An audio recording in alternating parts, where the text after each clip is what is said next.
welcome to Tuned In Podcast. I am your host, Tunde, a.k.a. TunGotJokes, a.k.a. Chocolate Papí, a.k.a. Mr. Fresh sometimes, but not all the time, because then you expect too much, a.k.a. him Duncan, the Hall of Famer, because I did it my way. You know what I'm saying? And we got some very important people here on the show, you know what I'm saying, some Los Angeles staples. But before that, let's get into, you know what I'm saying, my main man, T.Reg, being here with me, my co-host. Mr. L.A. is what I call him. Let's make some noise for T.Reg in the building. Yes, sir. Back at it again. Yes, sir. Yes, sir. Back at it again. And that's gonna be your favorite button, evidently. Okay, so this is gonna be a dope episode, especially because we have some childhood friends here. You know what I'm saying? People that's been in the mud together and been in it shit damn near 20 plus years together. You know what I'm saying? Yep. And this is a very special guest. You know what I'm saying? For me, you know what I'm saying? Being here in Los Angeles to have a legend on the show. You know what I'm saying? A young phenom who's now transitioned to a well-respected OG and a veteran in the rap music and in the industry and in the rap game. So it is an honor to have you here and to be able to spread your story. So we want to give some love and make some serious noise for the young and the fresh and the vibrant and the fucking legendary Casey Veggies. Yes, sir. Appreciate you. Let's make some noise for the boy. Appreciate you, brother. Los Angeles own. Love. What's going on, King? Yes, sir. Yes, sir, man. Welcome. Welcome. The legend. Yes, sir. The legends, man. I'm gonna call like I see it, man. Los Angeles legends. I call him Mr. LA. You know what I'm saying? This is the encyclopedia. This is the fact checker. You know what I'm saying? Of Los Angeles. Nah, bro, true to the culture. Yeah, sure. he presses niggas. He always been true to the culture. Yeah, for sure. So but yeah, man, this is your man's $100 grand. You know what I'm saying? Yeah. You came to be a part of the show because you knew we was doing dope shit here, and your man's was doing some dope shit, and you knew that he was talking the real shit with a real Chicago nigga. You know what I'm saying? And you fuck with Chicago niggas. You know what I'm saying? Sure, shout out my boy Rocky Fresh. You know what I'm saying? Rocky, that's the homie. You know me and Rocky went to high school together. That's it, crazy. Yeah, we went to high school together. Yeah, I didn't know that. Yeah, same year and everything. Smooth Chicago niggas. Yeah, huh? that's my boy. Like I know him as Donald. You know what I'm saying? Nah, but you know what I'm saying? One of the realest, man. Yeah, genuine dude, man. Always solid with me. Had to give you your respect on the collab album that y'all did. Y'all did 3 of them, didn't y'all? We got 2 so far. You did 2 so far. We're working on 3. Working on 3. Where I seen a little promo for that. You know what I'm saying? So that's dope. That's dope. We just been teasing, yeah, for sure, man. I was glad when I seen that hook up because I was a fan of your shit early. You know what I'm saying? Just catching a buzz and just I would say just a whiff of this LA rap, you know what I'm saying? It's coming from, you know what I'm saying, early in early 2000s. So I wanted to talk with you, you know what I'm saying, about that and just kind of like how it all started because like, nigga, you was like, you had buzz like Soulja Boy, you know what I'm saying, at like 15, you know what I'm saying? Like, nigga, you was before the internet, nigga. Like literally, you know what I'm saying? So MySpace days. Yeah, exactly. So where what area of Los Angeles are you originally from? Like shit, basically just South Central LA. South Central just LA. Like the heart of LA, or pretty much grew up like from like a baby to all the way to like I was like 4 or 5 years old when I moved to Inglewood, California. Yep, and then I spent obviously most of my younger years in Inglewood. Okay. Basically on the borderline from LA, you know what I'm saying? So just basically I represent both. A lot of people know that about me. Like I love to represent LA and I just got a lot of love for Inglewood and just how it brought me up and all the shit I learned growing up in Inglewood, you know what I'm saying? So yeah, it's just like both connected, you know what I'm saying? Right, yeah. You rap the West very, very hardcore, and I love that. Definitely. You know what I'm saying? Yeah. So your whole family from Los Angeles originally? Like like migrate from the South? Pretty much. You know, like a lot of my roots is in the South, Louisiana. Okay. Yeah. Shout out to Louisiana. Alexandria, you know what I'm saying? Louisiana. Marshall, Texas. You know what I'm Marshall. saying? Okay. Dallas, all right. You in the outskirts. Okay. Dallas, Southern nigga. All right. Dallas, Texas. Dallas, Texas. Yeah, Word, so word, it's a lot of Texas, Louisiana influence in just my whole. T-Reg, you got people influenced from the South too. My people's from Baton Rouge. Baton Rouge. Okay. Yeah. New Orleans. On my mama's side. Yep. So yeah. Me and bro been locked in since day one, just growing up together. Yeah. You know what I'm saying? Playing sports, just being interested in the same shit. Just Yeah. being, Yeah. Really, when did it start for real? Like, Shit, when you and him and his brother came to La Tierra. Oh, yeah. so it's just you and your brother? Shout out to Corey. Yeah, Corey was supposed to be here. You know what I'm saying? Shout out CJ, man. Happy birthday to him. He just went crazy in Santa Monica, the hottest party in LA. Yeah, how was that? Hottest party in LA. Yeah, I was supposed to be there. He one of the top, you know what I'm saying? He go get the party lit. He one of the big dogs out here in LA, man. The city love him. The city love him. He always just being himself, you know what I'm saying? Humble young man. And just a smart young man doing his thing. I'm proud of him. Got mad love for him. So it's just y'all two? Yeah, it's us two and my sister. Shout out Jonay, my big sis. I love you. Oh, okay, but you the baby. Baby of the family. Oh, the youngest. Okay. Yeah. But him and he a year under us. Okay. So they came to Alatiera Elementary and Corey, middle school. You're older. Corey, my age. Okay. Yeah. So when they came to Alatiera, I just got hella cool with him ever since. Yeah. But bro he wasn't even there for that long. Bro, I got hit by a car like hella bad. Wait, time out. What the fuck? Yeah, Hold on. Bro was out of school for a cool minute. Right after I moved to Inglewood, my pops was bodyguarding Jay-Z at the time. Okay, time out. We're not just gonna slide past that. Wait, what the fuck? Yeah, like your dad was Jay-Z's bodyguard? So you met Jay-Z early in life? No, I never met him at that time. Yeah, but it's crazy. When I was 7, got hit by a car in Inglewood while my mom was at work. I was with my brother and my bro Isaiah. We was walking. I shouldn't have even been walking out the house for real. I should have stayed my ass in the house. But yeah, walking across the street. I looked both ways, a lot was going on, but right there where I grew up, boom, got hit by a car, broke my whole leg. Damn. I had to get homeschooled the whole 2nd grade at Latiera. Oh God, that's what I'm saying. Like, bro was gone. Yeah, that's around the time I met bro. So we was just young niggas. He was already he knew a lot of people up there already. I was kind of newer to the scene. Yeah, and then we was coming around just vibing. And then from there, it just it expanded. And then we ended up going to the same high school, 9th grade. Yeah, I was about to say because as the years went on, him and his brother left. Well, no, you stayed because, like I said, you was a year under. Yeah. But his brother left to this school called John Burroughs for middle school. Okay. So since he was a year under, this is real LA shit here now. These is real prominent LA, you know what I'm saying, schools in the city. Yeah, so then once he became 6th grade and Corey was 7, he left too. So I had kind of lost connection with him. Like I would run into him and see him every now and again, but randomly I went to Crenshaw 10th grade for my 10th grade year. And he was going there with Corey. Corey had already went there for his 9th grade year. Right. And it was great. I went to Venice. That's crazy. Yeah, I went to Venice. Remember you. Yeah, I went but to this Venice. nigga, you went to 4 high schools. Went to 3 schools. Or 3 schools, yeah. I went to Westchester too. But I mainly went to Crenshaw and I graduated. But you go to Crenshaw too or no? Yeah, that's what I'm saying. 9th grade. He went 9th grade. So Crenshaw, and evidently Crenshaw was fucking not even Cooley High or whatever. So it was wild. What was your experience at Crenshaw? No, that's how we really reconnected though. It was wild. It was a crazy little lifestyle. I was playing sports for real. What'd you play? My brother was playing basketball heavy. My brother was serious with it. I was young. Corey was CJ was nice. He was on varsity. Shout out to bro. 9th grade, he played VAR. I was on sophomore. They put me on sophomore because they was they ain't gonna put me on freshman. I'm all right, I'll play sophomore. Whatever. All right, you must have been I wanted to be JV though. 9th grade, I was trying to be JV, but I was just getting introduced to the lifestyle. I came from John Burroughs, Latiera, so I was familiar with inner city lifestyle, the hood lifestyle, but going to Crenshaw really that shit was a whole nother level. Yeah, that was like gladiator school. That shit was a whole other level. We went to Crenshaw, nigga. That's when you knew you was a real nigga. It opened my eyes up, but I was able to just chill and just vibe with everybody. Everybody really showed me mad love. I ain't really had too many run-ins and nothing like that. Yeah, I was gonna say, how was that? You know what I'm saying, for yourself? Because the type of rap this is crazy too, because I remember a female told me this one time from LA. She just said this one thing about, I was asking about, LA culture, you know what I'm saying, rappers and stuff. She was like, well, the thing about LA and why this, that, and the third about rappers, it was because everybody is from somewhere. They have to be, in a certain sense, in certain aspects, if you choose that lane in your presentation as a rapper. But with your lane, and it was just when we were talking with Monty Coolin, with he also said Anwar and Nico G4, all these people y'all cool niggas. You know what I'm saying? Some of them is ex-athletes, you know what I'm saying? But predominantly, and niggas ain't no hoes, you know what I'm saying? Motherfuckers, you know what I'm saying, run the phase if need be, or they'll back their mans up. But for the most part, other than taking that leap of you know what I'm saying, all in like some people do, it's either you cool, you smoke a little weed, get on bitches, or you hoop, you know what I'm saying? And that's something that you can talk in LA, about it's too. if you can avoid it, if you didn't have to grow up in that, if you wasn't just thrown into it, it's you should try to avoid it as much as you can. Some niggas out here, they really didn't have a choice for real. Or they didn't have nothing going on, or they didn't have nobody to tell them right from wrong, you know what I'm saying? And they just had too much anger. So I commend that. I respect that. You know what I'm saying? If you born in this shit this all you know. You know what I'm saying? Yeah. Like, it's a different thing, you know what I'm saying? So it's really a culture to this shit. So. And that's what a lot of people fail to realize about Los Angeles and about, you know what I'm saying, the environment here,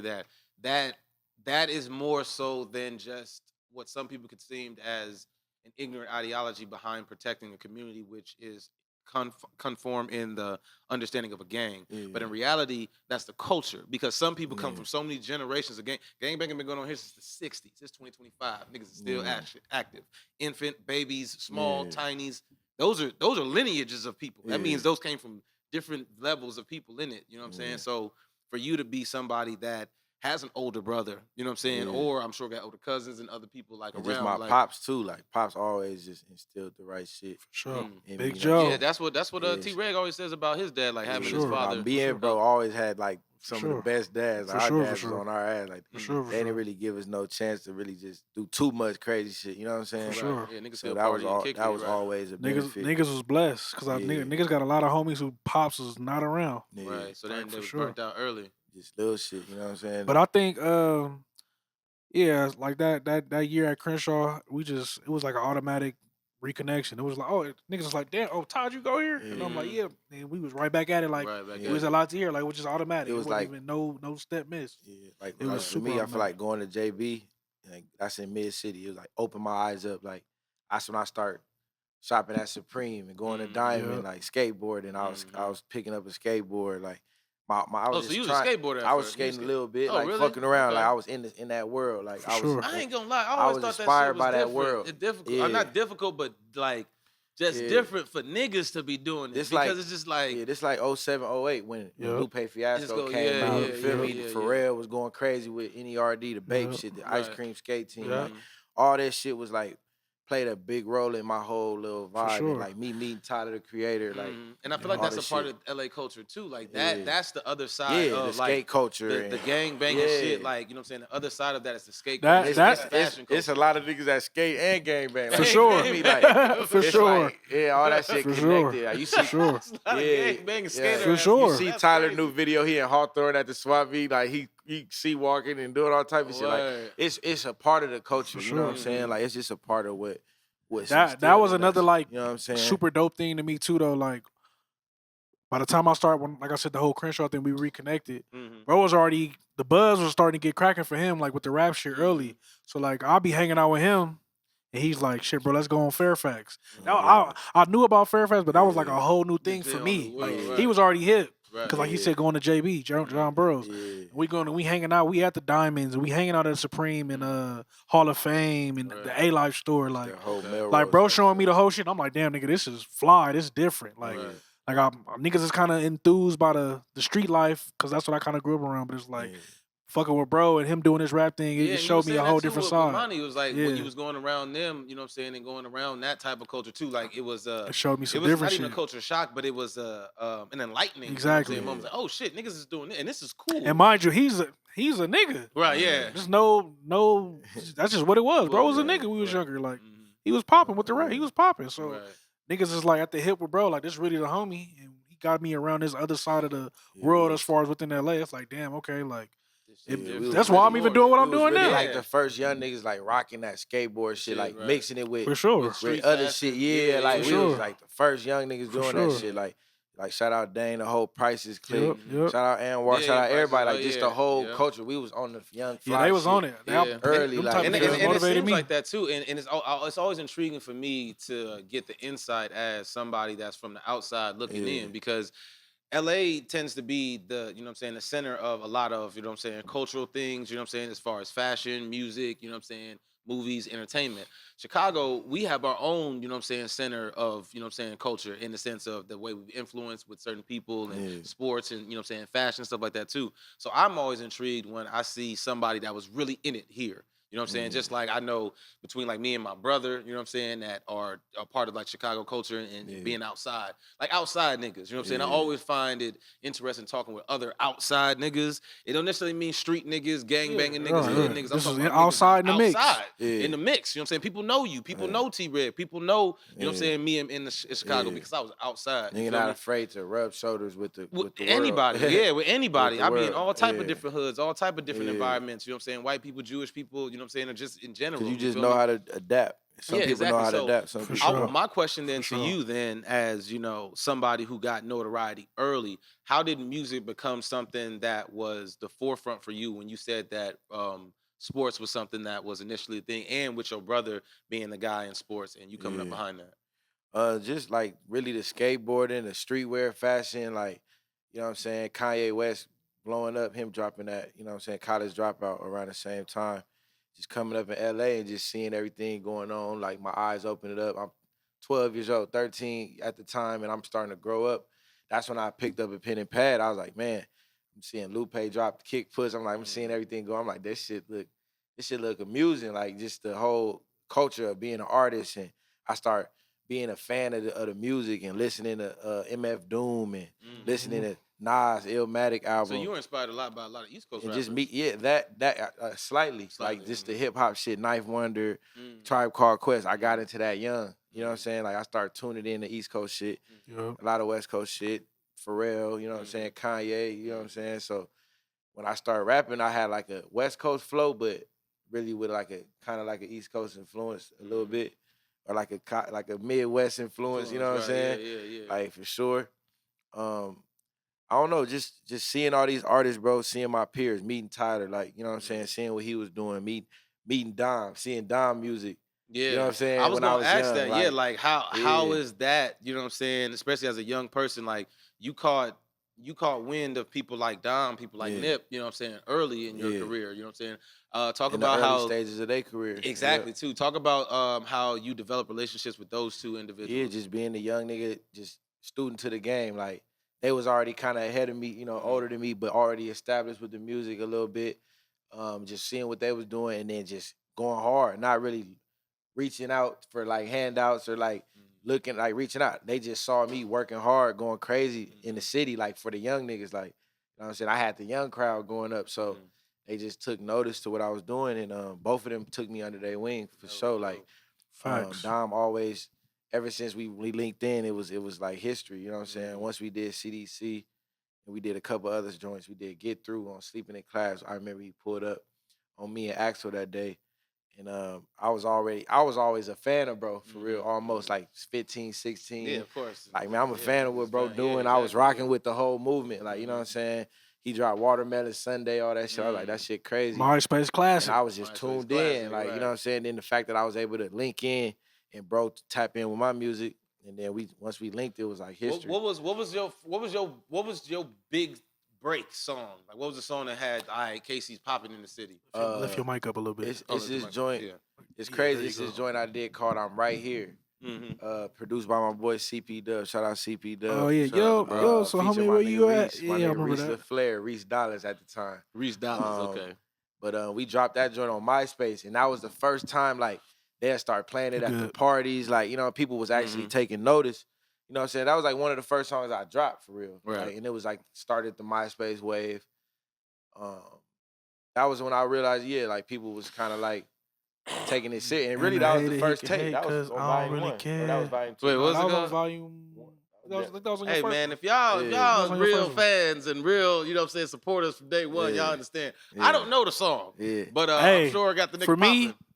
Bro, when he dropped his first shit, bro, I used to listen to my nigga shit every day, all day, bro. Hey, like, that's a real. That's makes some noise for that, man. For real. That's real support. For real. I want to make some noise. No, because I really was like, I'm like, damn, like what you talking about, man. Really fucking with your man's music and for sure. man. I really was like tapped in. I remember one time, I remember this vividly. I know Corey probably done. We was at school one time. We was at Crenshaw. It was like nutrition. I got my iPod in. Corey, he's like, bro, let me see what you listen to. He's like, bro, why you always listening to Casey shit, bro? I'm like, bro, this nigga hard. I'm like, it's my nigga. Like, he hard. Yeah. Like, what you mean? Yeah, I'm like, shit. I got my brother on my playlist. playlist. I'm like, nigga, what you mean? I'm like, this, like, nigga, this shit is amazing to me. Yeah, iPod. Yeah, I'm like, this shit is amazing. Like, my nigga is really dope. Like, I'm seeing this shit with my own eyes. Yeah. The first time I ever been to the studio, I know he probably don't even remember this. It was with him. You had did a session with Overdose in like Torrance somewhere. Who's Overdose? Overdose. LA, big group. classic LA group. Oh, shout out to Overdose. Classic LA group for sure. For sure. Classic LA group. Okay, so then I remember hearing a story too. I think it was you telling us, you know what I'm saying, at the other spot when you had the studio, about how like you used to do like high school shows, like like y'all used to do shows at different high schools couple or whatever. little talent shows, Little talent shows or whatever. Yeah, me and that Tyler. shit used to be I'm about to say him and rocking. Tyler, Like, the creator. Yeah, we did a couple. He was like shows. a young Michael Jackson. Nigga, we did a How couple was that? shows, and we did. I remember shout out Jay Money. He booked me for a big party in LA. It was called Forbidden City. Oh yeah, that was it right there. After that, it was lit for you. It was a big crowd. You talking about the shit that was in Hollywood? Yeah, it was a big I remember crowd. that. Like all the young niggas. After that, it was LA over out. with.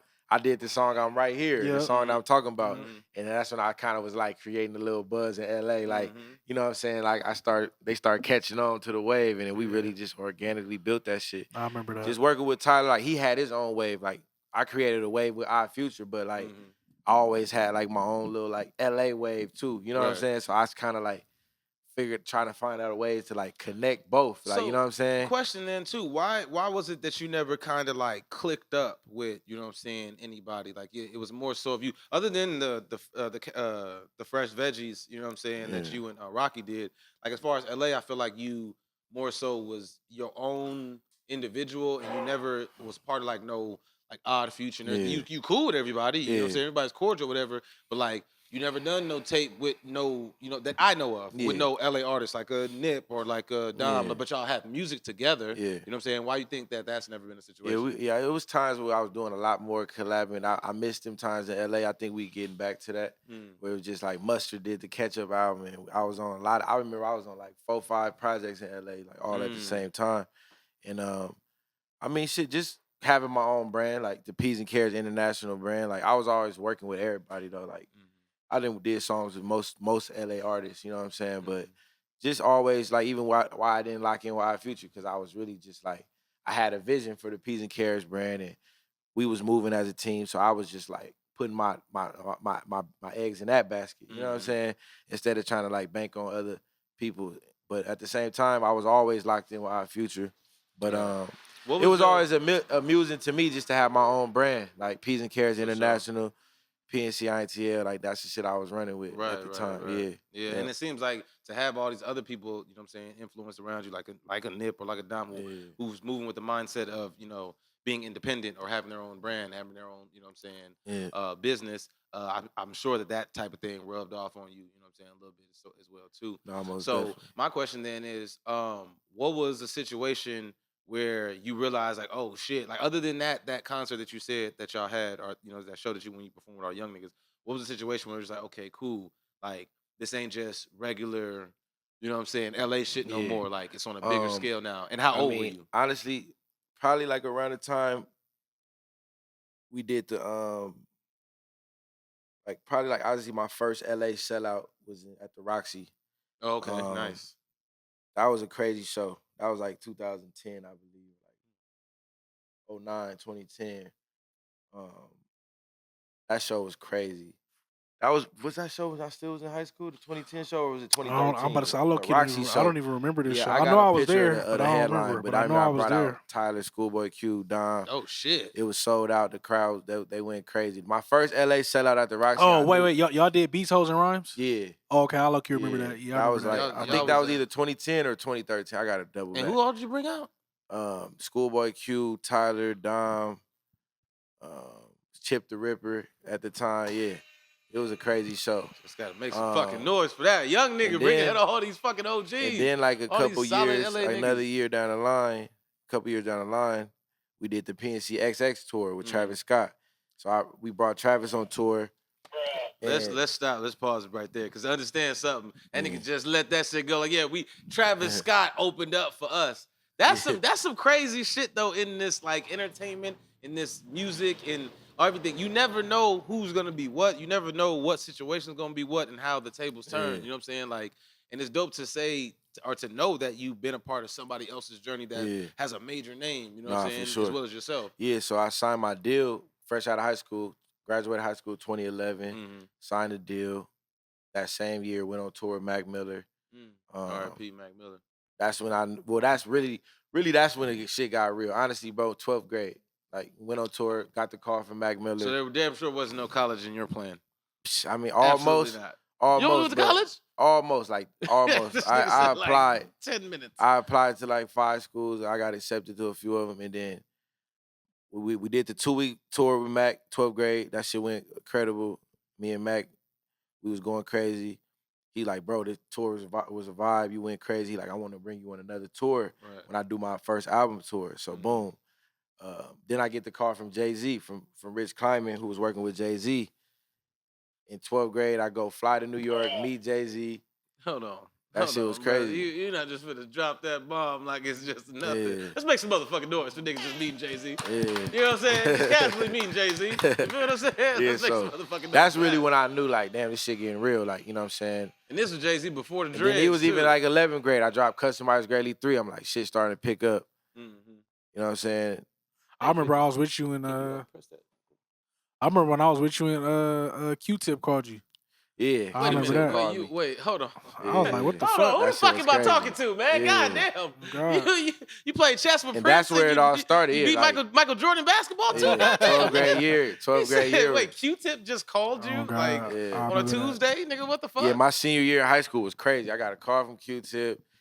Got a How did call he get from your Mac number? Miller. About what? And then, what the fuck? and then the Q-Tip call ended up turning into me getting signed to Roc Nation for management. So it was all like a domino effect, you know what I'm saying? And that just came from me dropping tapes on the internet throughout high school. Then Customized Greatly 3, that's the one that really, like, I put my foot in that. I was working on that. I will Yeah. never say, I'm not gonna say the number, but I know we talked about this. Yeah. I never forget we was in the studio and that nigga looked at his phone and he like, what the fuck? And it was just me and him in there. He like, bro, look, he showed me his bank account on his phone. And I'm like, what the fuck? I'm like, damn. Niggas is like 18 and 19. Yeah, like, that I'm count, like, that shit hit, damn. that wire. He like, hit. that bro, wire. He like, bro, this shit crazy. I'm like, Yeah. I'm like, that's pretty crazy. That's when the shit I first can only started. imagine just to sit. I'm like, you know that's what I'm saying? pretty Just crazy, see, like, dog. yeah, like. That shit, I remember pulling up on, bro, at the party. I had just got the check, the label check. Uh-huh. 19. It's like 2012. Yep, it's 13 years ago. And I pull up on him. I remember we was like mid-city at that party. And I was excited. I'm like, damn. Show bro the phone, like, nigga, this shit just hit. This shit got real. This shit real. Like, yeah. So Yeah, that shit was just crazy. life changing. Then it's been a Cheers whole, to fucking it's been life. a I'll never journey forget though. that. Like I'll it's been never a forget journey, bro. A lot of ups and downs, a lot of great times. Like, Yeah, you know what I'm saying? A lot of like you you was been, young, so I yeah, know a lot of 13 shit, years in yeah. the game. Like got signed, like, you know what I'm saying, and been doing this shit, putting on for the city, like following my dreams, like continuing my journey, and it's been great, bro. It's been fun, like, you know what I'm saying. It definitely come with like some tough times, some hard times, but for the most part, this shit beautiful though, for real. Yeah, realization, that shit. Yeah, Yeah. that's dope. That's dope. You know what? That's actually a dope point that we can stop at right now because I want to take this smoke break and I want to get back into some more things about how you know what I'm saying. For sure. All right, so we here for the smoke break. This part is Casey is us hearing a wild story, a wild experience, evidently that he's now bringing back up. T.Reg told us one time when he went kicking it with you and randomly Rihanna, like in her crew, and I was like in the Supper Club, Playhouse 1 and 2, Playhouse. Playhouse in It was walking in. It was like some Roc Nation thing going or something. right. And I seen her with one of the people from Roc Nation or something. And we was in the section with her. Mhm. We was just hanging out and shit. And that shit was just hilarious. Like, When's the bro, last time you seen Rihanna and That actually was talk to her? crazy. in that was person? probably that was the last. That's thing. last That was time. like, that was Shit. about how long ago? Like, for real. Nigga, that was like 10, 11 years Years ago. ago. Yeah. Shit, 10, shit. 11. That was just a good Maybe time. 11, 12 Yeah. years ago. That was a good That time. was our first time seeing her in person, so it was just No, fun. it was just crazy. We I in the remember section bro chilling called, with her and Mhm. shit. like, bro, man, the homie that work at Roc Nation, he having a birthday party at Playhouse. Nigga called niggas at like 12:30 at night. Yeah. Nigga like, bro, I'm like, fuck it, let's slide. I'm like, fuck Right. it. We go, and dude, I don't know who to do, well, he hella happy to see Casey. Like, he fuck with Casey. Yeah. He's like, bro, come in the section. Rihanna's in there. And we go in the section. And she for sure, like, right there. She hella Right. cool, though. Right. Yeah. Hella Sure. cool. She's like, what's up with y'all? She Right. gave us a bottle, some more shit. Like, Right. over here. Shit. I Yeah. know, We I know she chilling. was smoking in that bitch. Yeah, it was just Blowing that bitch crazy, down. though. She chilling, drinking, the whole little spill. Right, yeah. And then, that shit was over with at like 2. Nigga, Mhm. club over where they for sure didn't kick us out. Really? Nigga, we was in there chilling till like 3, 4 in the morning. Chilling Really? for a second, We was just in there chilling, That shit was drinking, talking, just Shout chilling. out Playhouse, man. Shout All out the to people. Playhouse, That was the most legendary club. Yeah, Playhouse. Yeah, we Shit, had I some think- good I think, times at Big Playhouse. U got Playhouse shut down. if I'm not mistaken. That was the whole situation that happened outside the playoffs. Nah, it was. Yeah, I think I do it. Yeah, I remember that too. No, yeah, Playhouse used to be lit. Used to be the spot. Yeah, Okay, so cool. The Rihanna story. So tell me a wild situation or wild time that happened with you, whether it was from transitioning from being a local celebrity or local person to now being in the industry with other big names, like getting to meet Jay-Z, getting to kick it with Rihanna, getting to be around, I'm sure, Kanye and Schoolboy Q, all these other, you know what I'm saying, names that ended up being major names, you know what I'm saying, later on, or even at the time that was major names. What was a wild experience that you would never forget? Honestly, bro, one of the wildest ones is just like getting off that flight in New York when I was going to meet Jay-Z. Just getting off that flight, 12th grade year. Like I damn near went out there with like one of my homies, I think one of my bro at the time. I forgot who I was with. We get off the flight, go straight to the Mercer Hotel in Soho. Okay. This is where bro had a whole level of the hotel sold up and turned it into a studio. Really? So this is my first time. I'm walking in the hotel, going upstairs. I'm looking like this. But this thing got a whole hotel. This shit feel like a movie. Like I get off the elevators, like this. He got the whole floor, and he turned rooms into studios. So I go in the room. I see this is the first time I met Mike Dean. First time I seen who Mike Dean was. Legend. Yeah, crazy. And who's Mike Dean for the people who don't know who Mike Dean is? Just a crazy engineer super producer. Really involved in Travis Scott sound. For Travis Scott and but really UGK though was one of his biggest things he did early years. He from Houston, he from Texas. Real big engineer. Then he did a lot for Kanye West as well. Yep. That's what he really got crazy. Synth God. Yeah. The who? Synth. Producer wise, he had a lot of. He's crazy with the synths. Crazy energy. That's the first time I met Mike. He in the room with Jay-Z. They had a couple of other people with him. Jay-Z looked at me. He like, want something to drink? And he looked at me. First thing he asked me, he looked at me. He like, yeah. So he like, so what's your story?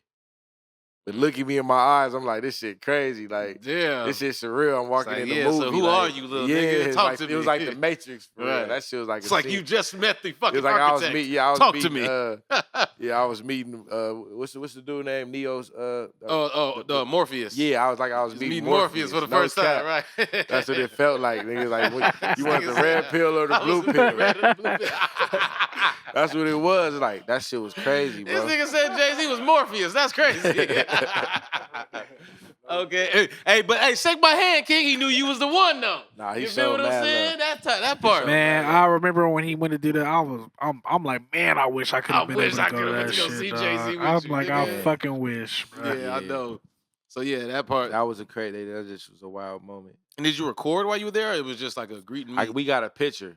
We chopped it up. We played songs. I played him like 3 songs. He played me 3 songs unreleased from Kanye Jay-Z album. Oh, Watch the Throne. Watch the Throne. So did you hear a song? What songs did you hear that ended up being on the album? 2 songs I remember him playing was Otis.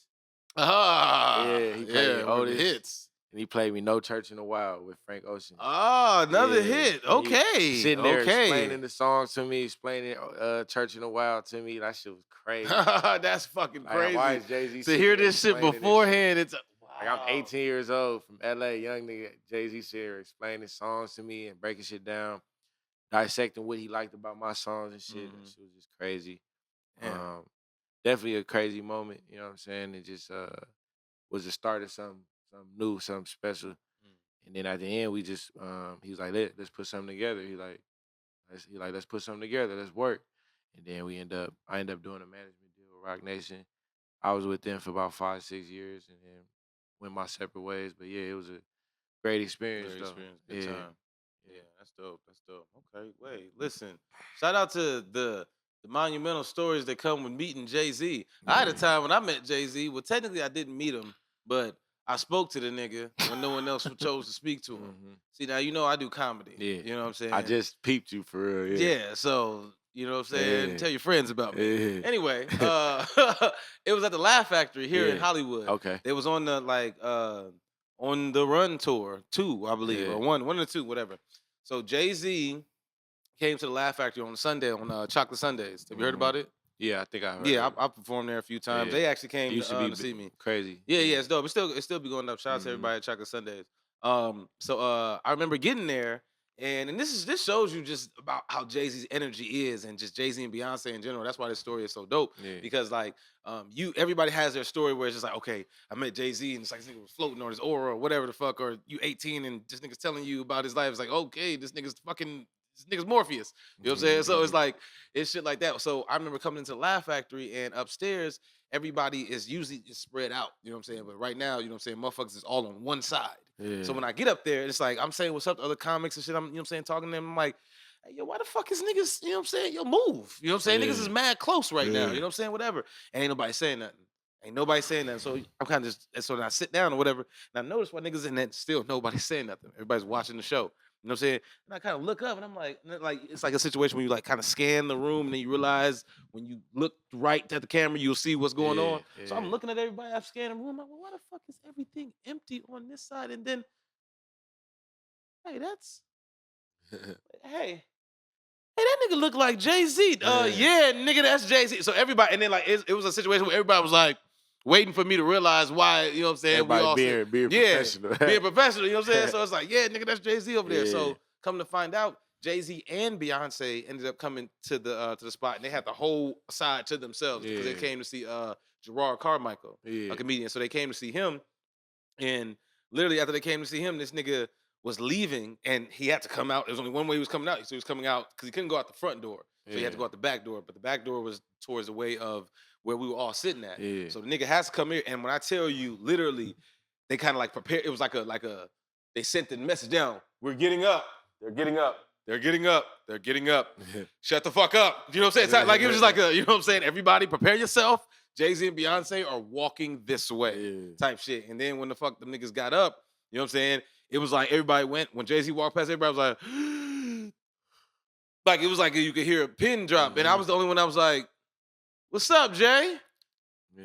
And the nigga turned around and looked at me like, what's up? Like, he didn't expect no one to speak to him. Like, what the fuck are you, peasant? What are you talking to me for? You know what I'm saying? So, like, he said, what's up? And then I said, what's up back? And it was just like everybody looked at me like, nigga, you just spoke to the king type shit. Like, you know what I'm saying? But I remember that was like a crazy experience. I'm like, yo, this nigga's a regular nigga to me, but not to me, but it's just like the impact that this person has, you know what I'm saying, on just our culture and the people, you know what I'm saying, is pretty dope. Definitely a guru. He did real down to earth too. Like the GOAT. We'll have a real convo with you for sure. Yeah, that's one thing. I remember that's what ESTG said. He said he met Jay-Z and talked to him. He was like, that nigga's a real street nigga. Yeah. He's a regular nigga. You know what I'm saying? He just got $1 billion. Yeah. But yeah, that's dope. You know what I'm saying? We're gonna get back to the show though. You know what I'm saying? That's been the section of the smoke. Like, we're gonna get back to the show. All right, and we are back in effect. Yeah, so we was talking about, you know what I'm saying, the ups and downs of the industry and, you know what I'm saying, the things that you went through and, like, you just experiencing all of this shit at an early stage.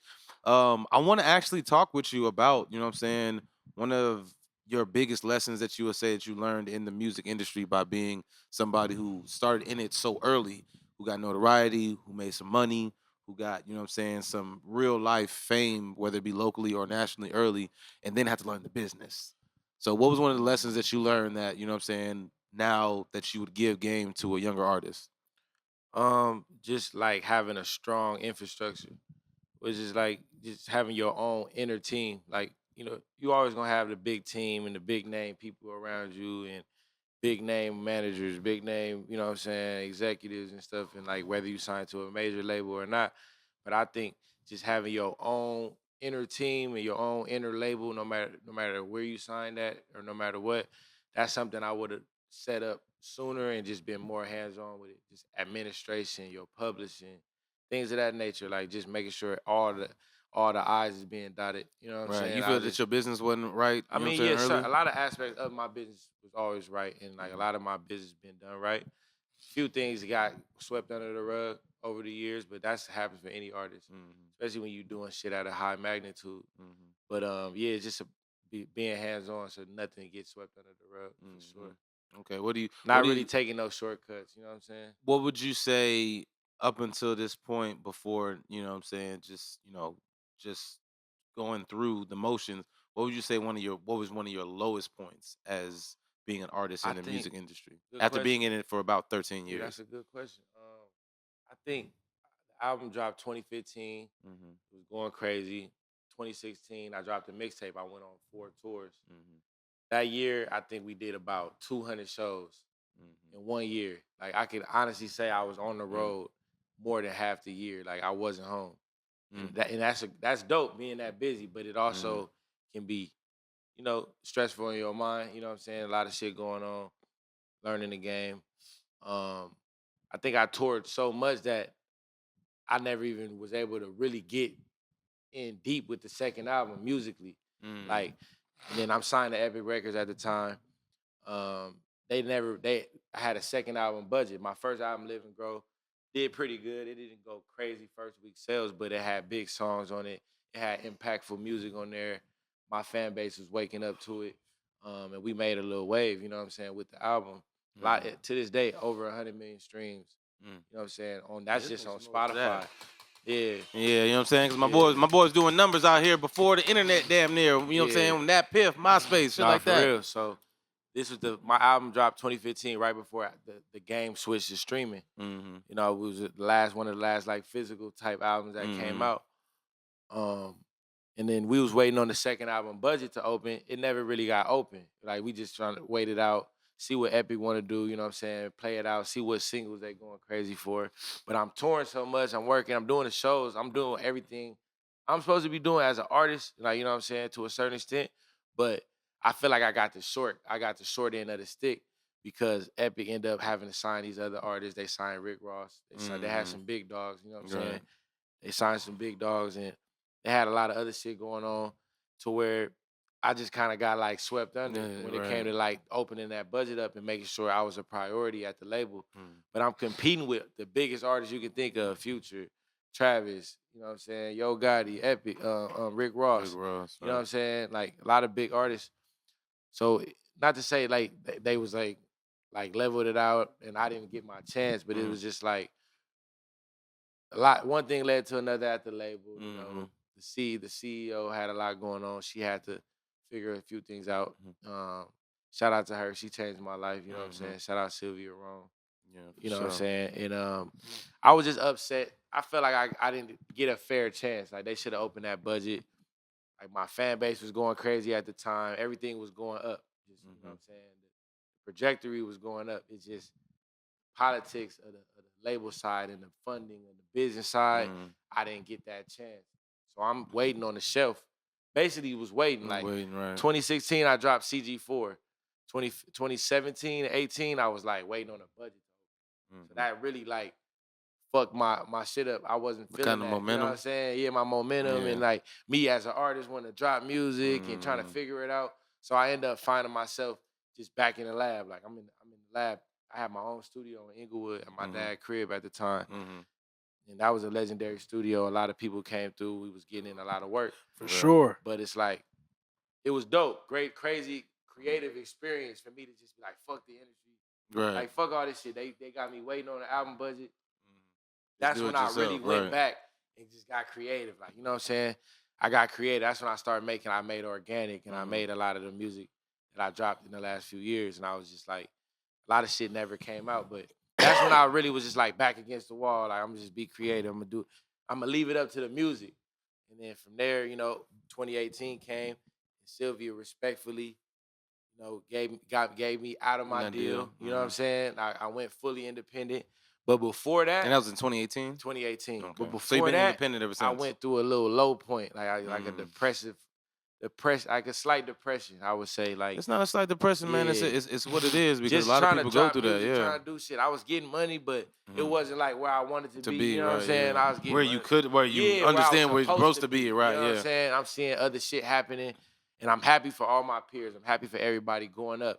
But it's just like, damn, I'm just seeing like not getting that just due for the work I didn't already put in, not getting that chance. You know what I'm saying? And a lot of artists, it happens to a lot of talented artists. Yeah, no, it does. So that listen, shit be fucked up though, for real. After you went through all that, weighing back on it now, I know this probably could be even just like a pickle question to ask, but would you have rather stayed independent or still rather go through all that? Yeah, because there are some artists that really do prefer being signed and rather dealing with that. Like, I met Jay. I went with Roc Nation management. I mean, the money was on the table for the major deal, And I guess I didn't want to turn that down at the time. It was a life-changing amount of money. But I do wish I could have probably waited it out. I probably could have got a way bigger advance. You know what I'm saying? You got to bet on yourself sometimes. Right, yeah. I could have easily bet on myself another year, turn down that bread, and be like, fuck it, I'm going to try to maximize the independent grind and then take the buzz over the top, go get a bigger bag in a year or 8 months from now. Right. That's something I could have did. And that's more so coming with learning the business. Yeah, because I really had like a crazy independent buzz, like one of the craziest. Facts. Yeah, no, it did. Like, ever I ain't gonna lie. Yeah, no, for without sure. a label, like, you know, like shit like what Dom is doing it. The shit that's hard to do. You know what I'm saying? Like how me and Dom finna go on this tour. You know what I'm saying? Right. A new tour coming next month. Yeah, no, for sure. Talk about cities. that. So like how did that go? Independent artist, with the magnitude he doing it at, is like ain't never been signed. Yeah, he ain't never been signed. Never been signed. So then, speak on then how like now that you've learned those situations and come from that point of understanding a certain level of depression about yourself that comes with anything and anybody that comes with like even Jay-Z had to step down at a point in time and stop rapping to be you know what I'm saying, an executive because at certain points he wasn't that guy no more. I remember somebody brought up something where it's like, and just in speaking, it was like, man, when did Jay-Z run in the 2000s? There was Kanye, there was Lil Wayne, there was T.I., there was all these other people. So it was like, at certain points, every artist has that aha moment that this is real. That climax was like, yo, I'm on top, and then that fall. You know what I'm saying? 50 Cent put himself in a situation. Only the greats can really come back from it. Yeah, you know what I'm saying? They really can. And mind you, too, not everybody doesn't even have a run that allows them to even be notarized enough to make it even seem like a fall. Nah, for real. You get what I'm saying? Because it's like you was and are still that caliber of that nigga that people would look at you only on the highest pedestal. So if if it's not there at times, you would feel like it's not up to par. Yeah, but in reality, nigga, it's the fact that you're you. Seeing certain shit go wrong or seeing like a potential not being reached and it's out of your control. That I think that's where the being depressed can come from. Just in life for anybody, bro. Anything you chasing a dream, you chasing some greatness in your life. And then it's certain shit that can hold you back. You know what I'm saying? And the thing is, you know, I understand because, you know, I have a brother that is a rapper, you know what I'm saying? And I have a bunch of other friends too that are in the industry as, you know what I'm saying, artists that have gotten recognition. And I understand that there are two sides to that coin, especially with being a creative, where you can have a machine behind you, whether it be, you know, as me as an actor and a comedian, where it can be like, you know what I'm saying, like a management team or, you know, agents and stuff like that, or people behind you where it seems like they're pushing you. And then at a certain point, it's like you got to get back to your own hustle where it's just only you. But then again, there's the dark points and the gray areas where it's like it's not you, it's something that you negotiate or something that you in that is hindering you from being as great as you know you can be. And then that love you get, like it's a certain love you get from getting that buzz, getting that fame. And then seeing that or just seeing how people can switch, it can be like detrimental to your how you think, how you view people, how you carry yourself with people, like and then how people view you, like exactly. It'll really make you put a wall up. You know what I'm saying? Like just the fame in general. You know what I'm saying? So I want to know then personally, how have you, as somebody like I said, like because you catch so many people who get on the internet now as older people in their field, or just like people who are veterans who crash out and look crazy, but then you catch people who just like kind of just, you know, dwindle away or just hide based off of certain shit. So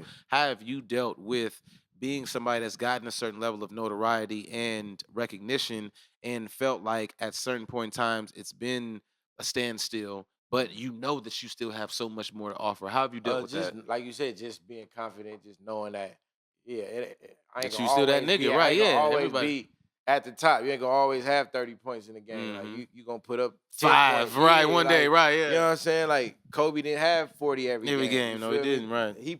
He was one of the closest to doing it, but it's like, you ain't gonna always have an all-star game. You know what I'm saying? You might just add to contribute to the team winning. You know what I'm saying? And that's something I always been about.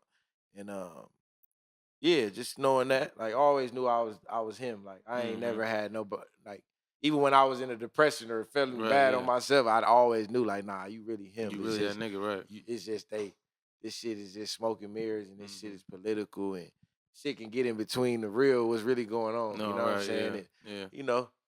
No, and I completely understand that because I've been through that shit within myself because without even getting certain recognition at times with because I've been doing stand-up comedy and entertainment for almost like 15 years now, you know what I'm saying, if not a little longer. And it's like at times as creatives, we can get recognition, we can get notoriety, we can get a certain level of accomplishment within self, but then you tend to feel that you're not doing enough or people are not acknowledging you for what you are doing now compared to what you've done. You know what I'm saying? And then it starts to feel like, wait, you making it seem like I'm not who I am. You know what I'm saying? Or I'm not still that nigga. Sometimes those people get the biggest win, like at the end. You know what I'm saying? Like they surpass all them people that was eating right in your face. All them niggas that was eating good in your face and you was starving.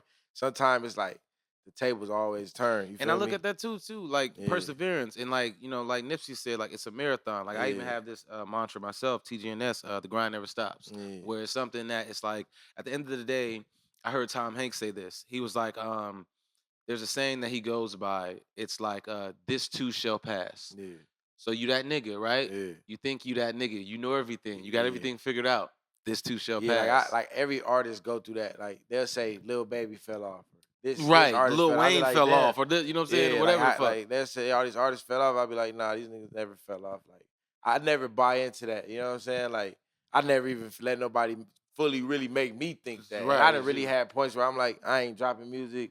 I go on a hiatus, but I'm really a real artist though. But people view me at that level. Like you said, they got a certain expectation for me, but I'm a human. Right, so it's like, that's what it always comes down to. And that's what I feel like that's why I like to have the conversation, and that's why I appreciate, you know what I'm saying, you even coming here and being vulnerable and just talking with us, because this is this platform that I've created and wanted to create for individuals who deserve their flowers. Because there's that's a lot of here. people that's just haters. Just because you got some type of clout, they gonna just create some. But these are also people that never do what you do. That shit can be nerve-wracking. They can never do what you do. Because people will make you believe that they right, but they really not right. I got a question. Go for it. I got a good fake controversial question. No, I didn't win at it with niggas on the internet. Oh, Twitter, okay, bet. Go for it. I know. This is my question. This is something we've definitely talked about plenty of times, but I still just want to hear the perspective now. From the whole everything that happened with the whole peas and carrots shit between Josh and Anwar or whatever.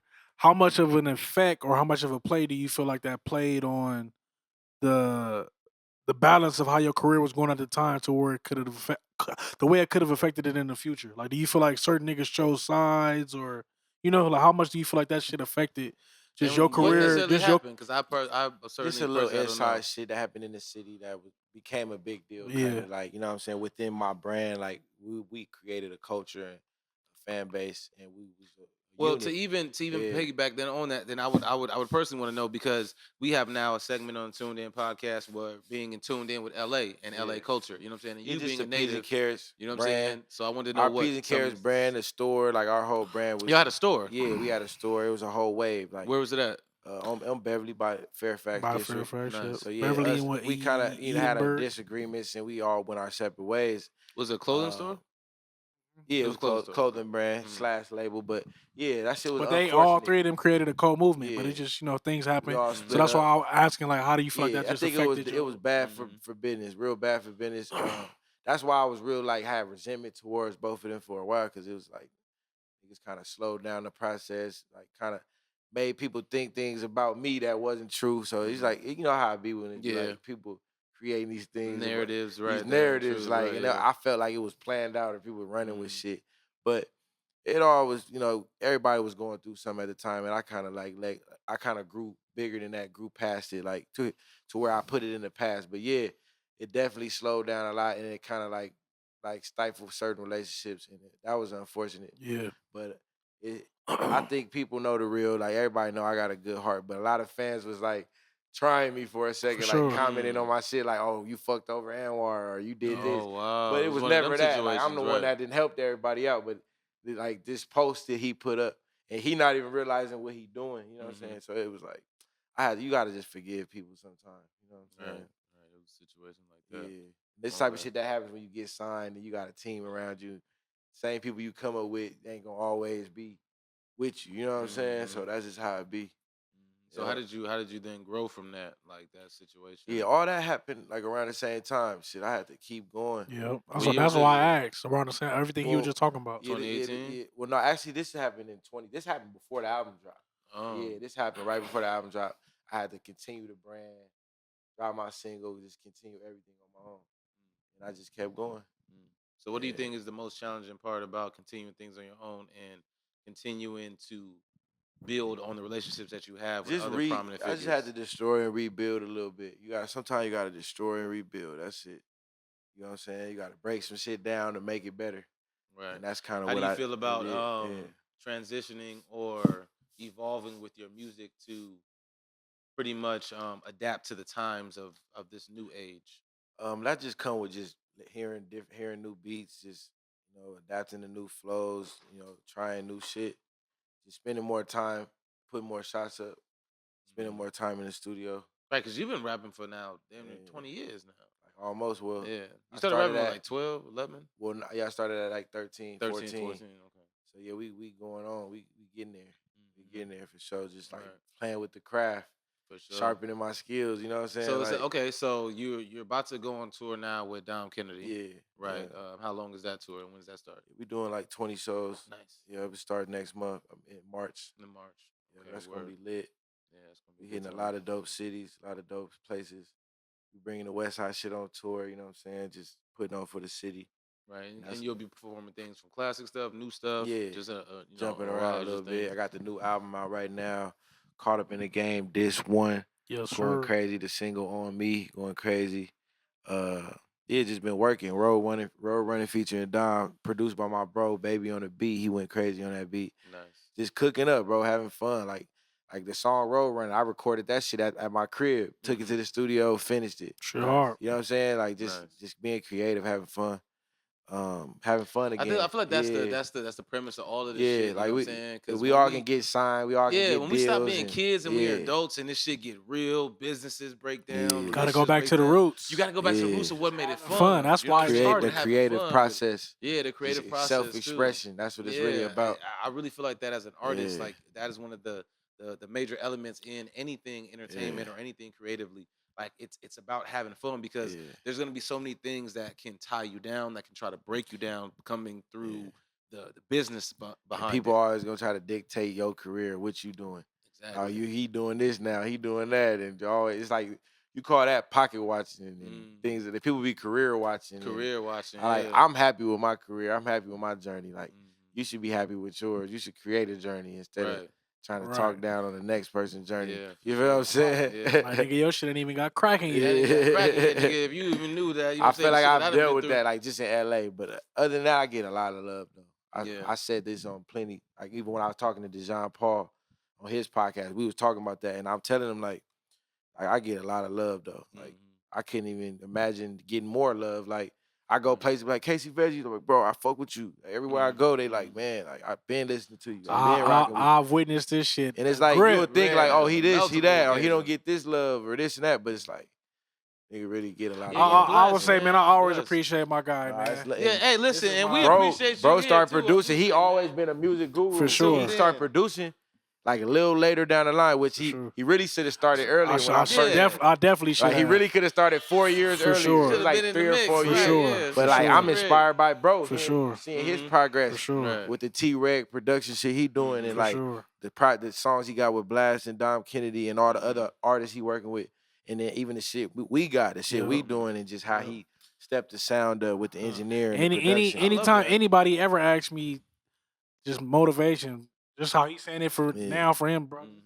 I witnessed too much fucking with my bro. Like he said, I should have been doing this shit. I really should have been doing it. I love that about y'all dynamic, y'all relationship, and just. But bro put me on a lot of classic music too. No, like for just sure. listening to Snoop, Dre. He don't even realize it, but even Chronic 2001, bro was damn near. We used to listen to that together. So it's like, bro helped me with my music scope too, like just the West Coast music scope. Sure. Listening to different shit. What do you feel is an album that is a monumental album that has inspired all Los Angeles natives in the sense of it being so influential to the culture?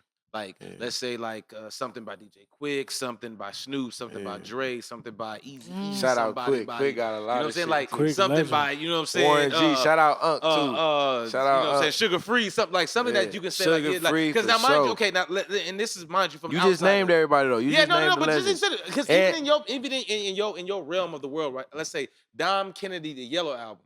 When we had Nico G4 on here and Monty Coolin and just like even yourself now being on here, like, and we're talking about Dom, and you know what I'm saying? Shout out to Dom, you know what I'm saying? You don't know me personally, my nigga, but we're gonna get you on the show at some point in time. I'm just gonna throw that in the universe. Fuck it, we're gonna get Dom on the show. We done got too many of his young niggas that he done had on the show. So Dom, you know what I'm saying? We gonna holler at you. But something like the Yellow album that was such a staple in Los Angeles culture, what would you say is something to you in your, and I actually, you know what? That's another thing. I want to know your top 5 LA artist albums of all time. There it goes, T-Reg. We tuned in. Tuned in podcast. Here, we want to know LA's natives top 5 LA artists of all time. I may not even know some of these motherfuckers. Well, for sure. So you go then. Is it order? No order. No order, just 5. Well, Dog Pound, Dog Food. That's my favorite rap album of all Dogg. time. No. It's by the Dog Pound by Daz and Corrupt. Daz and Corrupt. Dog Food. Daz and Corrupt. It's called Dog Food. Dog Food. That's my favorite album of all time. Okay. So we gonna go that. I gotta bang that. I'm gonna say that. I'm gonna say Doggy Style by Snoop. Doggy Style by Snoop. I'm gonna go. Ooh, this is tough.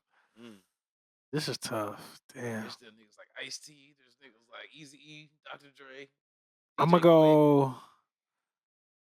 go Balance and Options by DJ Quick. Balance and Options. That's by DJ 3. Quick. That's 3.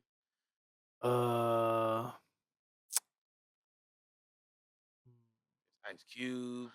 You know, I love Cube, but I ain't Cube probably gonna be none of my favorite Cube ain't albums. gonna be in it. But I Kendrick love Cube too. though. You know what I'm saying? Kendrick. No, I'm gonna say I'm just gonna say Kendrick for the last. Schoolboy. You got all these people. I'm just want to know your For 5. now, all right, fuck it. For now, I'll is just in say there. Kendrick, Good Kid, Mad City. Good Kid, Mad City. That's 4. And then for the Game 5th, is in there. I could fake say the documentary, but no, let me think. You could. 50 wrote a lot of that, but shout out to 50 in the game. I'm gonna go. You know what? I'm gonna give my big dog some love, man. Rest in peace. I'm gonna go to Marathon by Nipsey Hussle. There you go. Hey, man. I'll do that for my 5. Let's make noise for that. I like that. That was solid. You know what I'm saying? You went My through shit all avenues. a switch any other day, but I'll just try to give it all spectrum. Yeah, okay. What But about you? that's me for Young now. Veggies. Talk to me. Man. Top 5 you know, Los Angeles, LA, Los Angeles albums of all time for you. No order. Yeah, I'm gonna just shout out a few. This more current. Probably go. Ain't nothing wrong with Shout out my boy, My Crazy Life. That album was crazy. Okay, ooh. Nigga shout out definitely to, could have said that. YG. YG, My Nigga definitely Crazy could have Life, said right? that. Good Kid, Mad City for Good sure. Kid, Mad City. That was an Kendrick. inspirational That was an album. inspiration to a lot of people, not just West Coast. That turned people, the city right? up too. Yeah. That's 2. We got YG, we got Kendrick. The original Dom Kennedy, I give my boy Don that. That was a crazy album. For sure. Shout out to also Dom. And CDC was on West that Side joint. with Love. Shout out to Dom. The original Dom Kennedy, that's damn near his From the West best Side with From the Love, West too. Side with Love, the honorable mention, and the Yellow album. That's just me. But go for it. One more. A couple more. 2 more. Well, you said Dom Kennedy. You said Chronic 2001, hands down. Chronic That 2001, shit just Dr. had Dre. Okay. Too many classics on it. Inspired me to try to make classics. Nice. And then who else? What was another album I was really off? Got 4. Give me one more. West Side album. I'm gonna give it to Quick. to Snoop. To Snoop. Yeah, that Doggy Style. Doggy Style. Yeah. Hey, that's respectful. Hey, let's make some noise for that. Yeah, Doggy Style. Doggy Style. I like that, man. That's good Yeah. West Coast shit.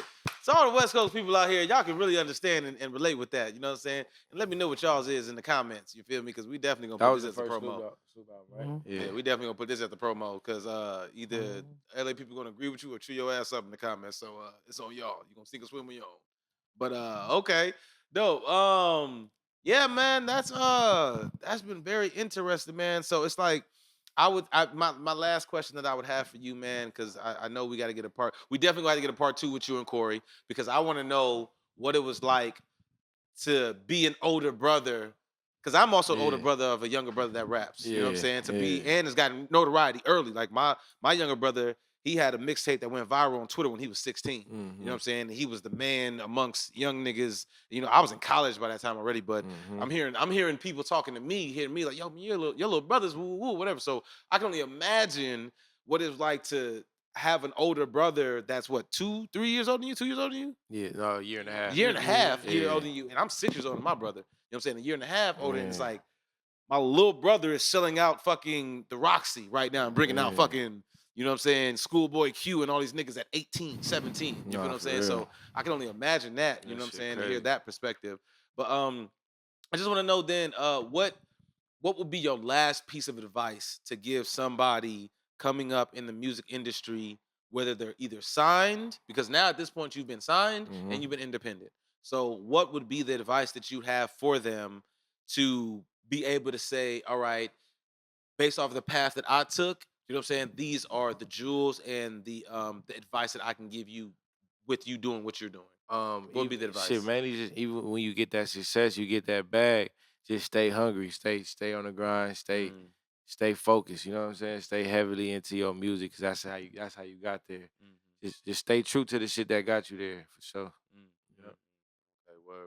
That's dope. Stay true to the shit that got you there. That's a quality statement, because like I said, when I have this mantra, the whole grind never stops, too, like people don't understand that the concept of, you know, you can get to a mountaintop, but you have there's new levels that you have to get to. So you can't get, you know, comfortable there and find yourself, you know what I'm saying, declining, because everybody goes through peaks and valleys. But you got to understand that you at some point in time in, you know what I'm saying, that peak, there will be a valley, but you have to understand there's more peaks to come for you if you believe so, and if you put in the work. Because the work that you put in, or the recognition that you got to get you here is for that point. But there's other points for you to go to. I done seen a lot of niggas quit, for sure. Give up with the music and just be off the scene. But for sure, it ain't for everybody. A lot of niggas I met through you, for sure. I've seen, I don't seen them where that was cracking in the blogger. Nah, for real. Oh, word. They legends in their own right. They all sure, legends. No, for sure. They all inspired for sure. Different people and different shit, but that shit crazy. Yeah, because some people don't have the, you know what I'm saying, but some people just know when it's time. When it's time, give up, you know. Do something like, okay, well then, you know, and then my last question to you, just to pick your brain and just see, like, what would be, because I know music is something that is your heart and your passion, and you know what I'm saying, I would never ask for you to stop or want for you to stop, because it's something that you have found, you know what I'm saying, real purpose in. But what would be another avenue that you would have outside of music to, you know what I'm saying, to generate your expression creatively? I don't know. I want to just come up with some type of dope ass new business model, or like a new company that caters to humans in some sort of way that not happening right now. Something different, like, I don't know, just how like they created Amazon, how they just created shit like that.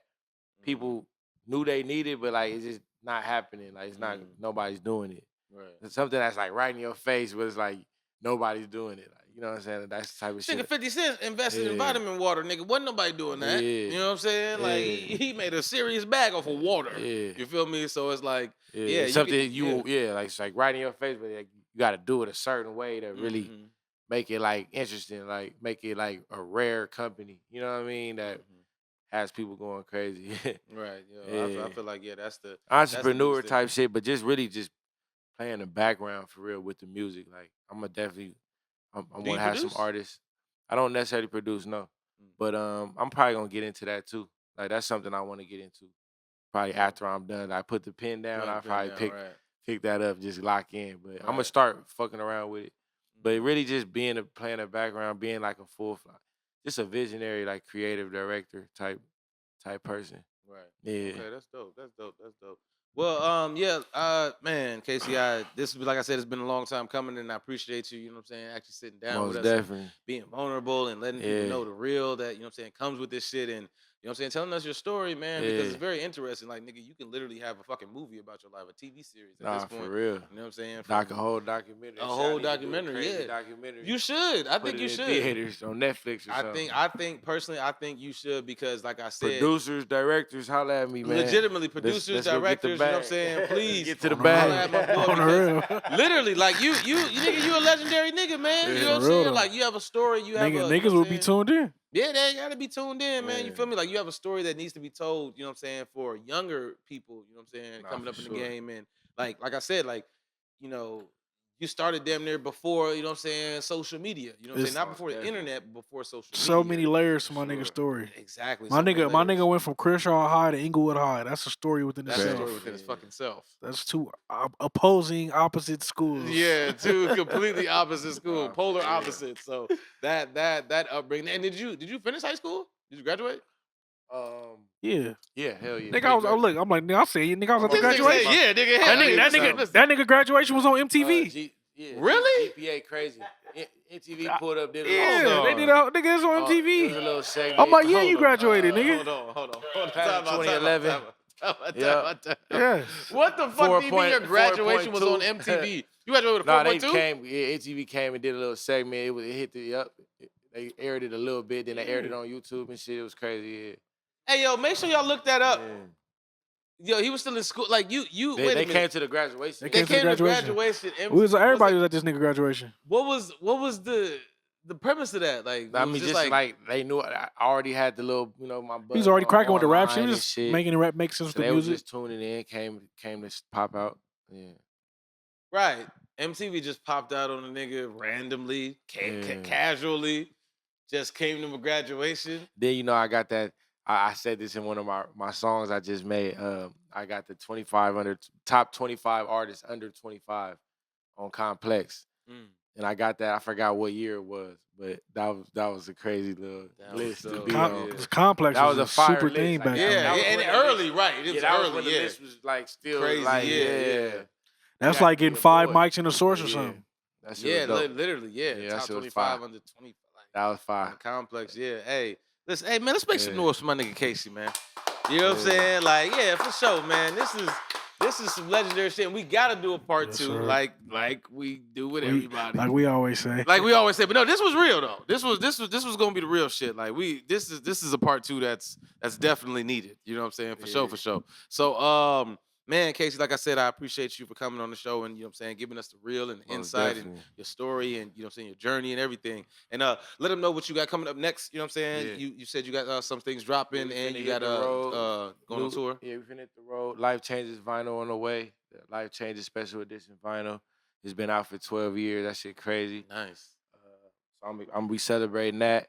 And I'm working on Caught Up in the Game. Disc 2, finna drop 2. Nice. I told people I'm doing a 2-disc album, so I'm about to come with that Caught Up in the Game Disc 2. And then I got a lot of new music dropping. Then the new clothing line I'm excited about. Peas and Carrots International, the PNCITL, the new collection. So I'm finna keep the whole culture going, keep the movement going. I've been believing in this shit for years, so it ain't gonna stop. Right. Hey, man, that's beautiful, man. Hey, man, shake my hand, King. You know what I'm saying? I love, man. Appreciate you coming. Shout out to the In Tune podcast. Yes. My brothers. PNCITL. Let them know that you tuned in. You know what I'm saying? Tuned in podcast. You dig? Young Casey Veggies, man. Shout out to the real. Let's get it. Yes, for PNCITL. sure. Swag. Yeah. So yeah, man. That has been this section. I mean, this segment of the Tuned In podcast. We appreciate our special guest, Casey Veggies. You know what I'm saying? Los Angeles legend and native here. You know what I'm saying? Just coming through, just letting people know what it is. Yes, sir. Let people know where they can follow you at. On your social media sites. Yeah, tune in. Just Twitter, Instagram, Casey Veggies. CASEYVEGGIES.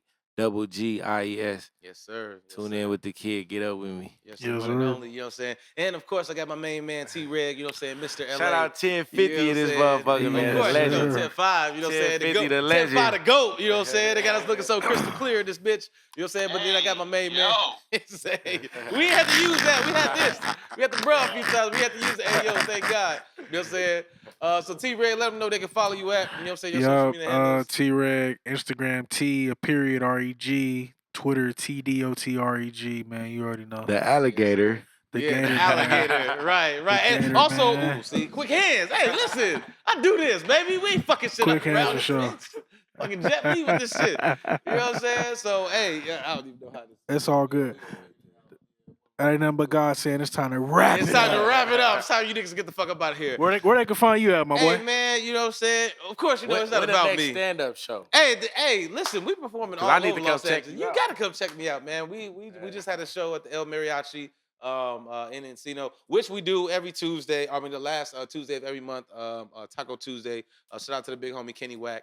And then, I'm all over Los Angeles performing. I will be in Plano, Texas, March 9th with Brandy Denise, opening up for her. So we getting shit popping. Yeah.